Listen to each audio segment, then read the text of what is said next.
আমি minority cell UPPL আৰু যুৱ শাখা UPPL এটা আলোচনা কৰোঁ আগন্তুক বিধানসভা নিৰ্বাচন কেন্দ্ৰিক দলৰ কাৰ্যপ্ৰণালী কি হ'ব।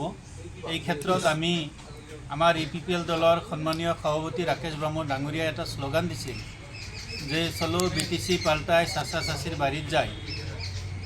এই স্লোগানটো আমি কাৰ্যকৰী কৰাৰ কাৰণে 15টা বিধানসভা সমষ্টিত আমি কাৰ্যসূচী গ্ৰহণ কৰিছোঁ। আমি চাচা চাচিৰ ঘৰত যাম, চাচা চাচিৰ ঘৰত গৈ চাচা চাচি কি বেদনাত আছে, কি দুখত আছে, ৰাজনৈতিকভাৱে আমি চাচা চাচিক কি ধৰণে সহায় কৰিব পাৰোঁ তাৰ কাৰণে আমি কাৰ্যসূচী হাতত লৈছোঁ। দ্বিতীয় কথাটো হৈছে আপোনালোকে সকলোৱে জানে যে এইবাৰ BTCৰ যিটো চৰকাৰ চলি আছে BPFৰ চৰকাৰ, এই BPFৰ চৰকাৰখনে 5টা গেৰাণ্টি BTCৰ ভোটাৰ ৰাইজক দি তেওঁলোকে চৰকাৰ গঠন কৰিছিল।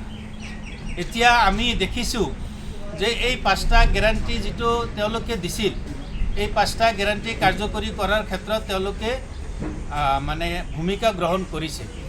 আমি এই 5টা কাৰ্যসূচী গেৰাণ্টি বুলি কোৱা নাই, আমি এটা ঠগ প্ৰবঞ্চনা কৰা এটা কাৰ্যসূচী বুলি আমি কৈছোঁ।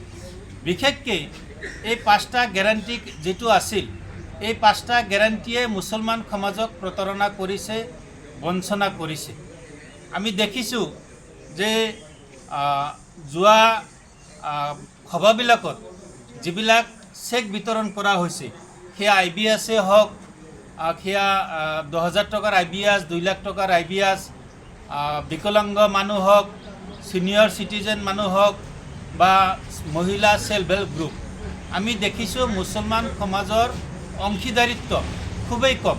মুছলমান সমাজক নিম্ন পৰিমাণৰ নিদিলে বেয়া পাব বুলিহে 2-এটা মানুহক তেনেকুৱা সুবিধা আমাৰ দিয়া দৃষ্টিগোচৰ হৈছে।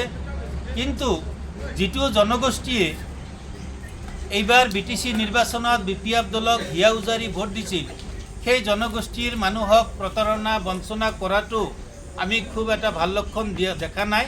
আমি BTCৰ BPF দলৰ যিটো শ্লোগান আছিল সম অধিকাৰ আৰু সম উন্নয়ন, এই শ্লোগানটো আজি ভেক ভাওনাত পৰিণত হৈছে। তেওঁলোকে বিতৰণ কৰা যিবোৰ আঁচনি, সেই আঁচনিবোৰ সম বিতৰণ, সম উন্নয়ন, সম অধিকাৰ প্ৰতিষ্ঠা হোৱা নাই।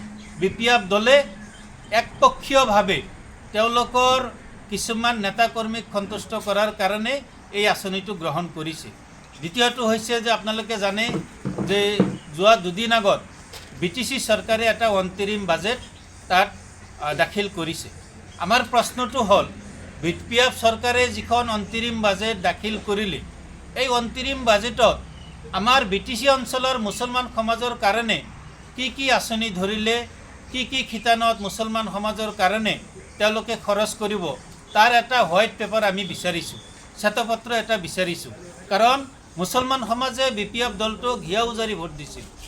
শতকৰা 80% ভোট দিয়া জনগোষ্ঠীক যদি বাজেটত তেওঁলোকৰ উন্নয়নমূলক কাম কাজৰ কাৰণে কোনো নিৰ্ধাৰণ কৰা নহয়, ইয়াক সঁচাকৈ BTC মুছলমানৰ কাৰণে বা BPF দল কৰা যিবিলাক সংখ্যালঘু মুছলমান আছে তেওঁলোকৰ কাৰণে দুৰ্ভাগ্যজনক। গতিকে এই কথাটো আমি এটা হোৱাইট পেপাৰ বিচাৰিছোঁ। BPF দলে মুছলমান সমাজৰ কাৰণে বাজেটত কি কি আঁচনি ধৰিলে, কি কি শিতানত খৰচ কৰিব, তাৰ এটা হোৱাইট পেপাৰ লাগে। দ্বিতীয়টো হৈছে আপোনালোকে জানে যে BTCৰ যিটো CSB বোৰ্ড, BTC চৰকাৰ গঠন হোৱাৰ পিছতে CSB বোৰ্ডটো গঠন কৰা হ'ল।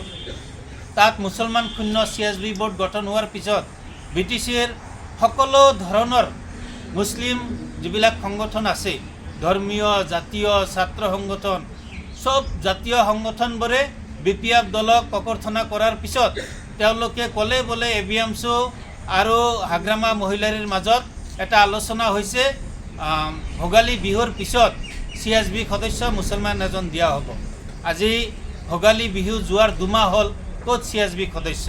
আমি জানিছিলোঁ হাগ্ৰামা মহিলাৰী এজন ঠগ, এজন প্ৰবঞ্চক, তেওঁ কেৱল মাত্ৰ নিজে টুপি পিন্ধি মুছলমান ৰাইজক টুপি পিন্ধোৱা এজন ৰাজনৈতিক নেতা। তেওঁ যে মুছলমান CSB সদস্য নিদিয়ে, এই কথাটো আমি বুজিবলৈ পাইছিলোঁ।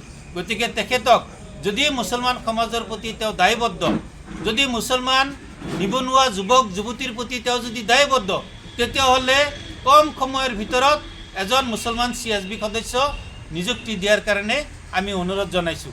শেষত এটা কথা ক'বলৈ আপোনালোকক বিচাৰিছোঁ, খুব দুখ আৰু পৰিতাপৰ বিষয়, BTCৰ ৰাজধানী কোকৰাঝাৰ ৰাজধানী জামে মছজিদত এটা ঘটনাক লৈ দুৰ্বৃত্তই মছজিদত আক্ৰমণ কৰিছিল, মছজিদত ভাঙচুৰ কৰিছিল, মছজিদৰ ক্ষতিসাধন কৰিছিল।